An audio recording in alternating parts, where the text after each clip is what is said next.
Karibu tena mtazamaji wa Manyuzi TV kuzipata zile dondoo zote za kimichezo ambazo zinakujia kutoka katika viunga mbalimbali vya michezo nchini Tanzania na nje ya mipaka ya nchi ya Tanzania.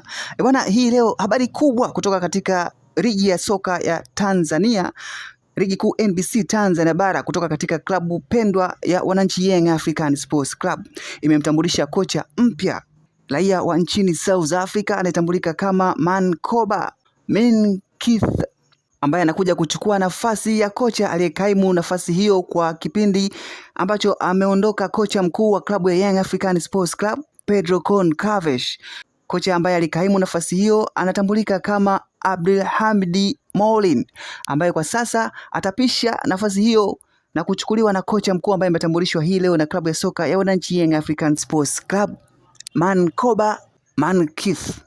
Klabu ya soka ya wananchi Young African Sports Club, mabingwa wa kihistoria wa ligi kuu NBC Tanzania bara katika mwaka 2025-26, ambapo wamebeba kombe katika msimu huu, wamepitia tetesi nyingi sana baada tu ya kuondoka kocha mkuu Pedro Goncalves katika timu hiyo, huku akihusishwa kocha ambaye alihudumu katika klabu ya soka ya Simba Sports Club, Fadlu Davis, ambaye kwa sasa ametimkia Uarabuni. Alihusishwa na klabu ya soka ya wananchi Young African Sports Club kwamba huenda wakati wote akadondoka katika klabu hiyo na kuitumikia baada tu ya kufanya mazungumzo naye na kufikia mahala pazuri, lakini zilikuwa ni tetesi tu ambazo hazikuwa na uhakika.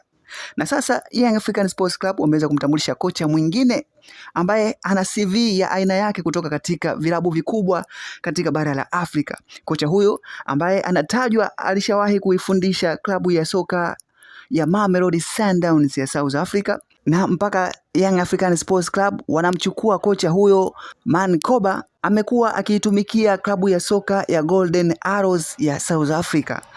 Kocha mkuu wa klabu ya soka ya wananchi Young African Sports Club ambaye atatumikia kikosi hiko cha wananchi katika msimu wa mwaka 2026-27 ligi kuu NBC Tanzania bara.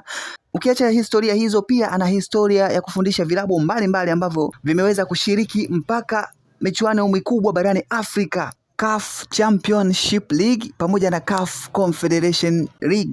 Bana, tunamkaribisha sana kocha mpya wa klabu ya soka ya wananchi Young African Sports Club, Mankoba Mnkithi.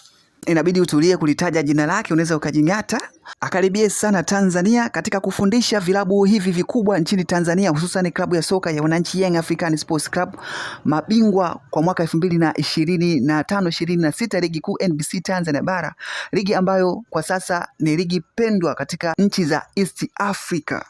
Hii ni Manyuzi TV, endelea kufuatilia kupata updates kama hizi kila wakati zinapokuwa zimetufikia tu. Basi hakikisha nayo utapata kwa wakati za kimichezo, teki, burudani pamoja na masuala ya kijamii. Usiache kusubscribe, kulike, kushare na kucomment.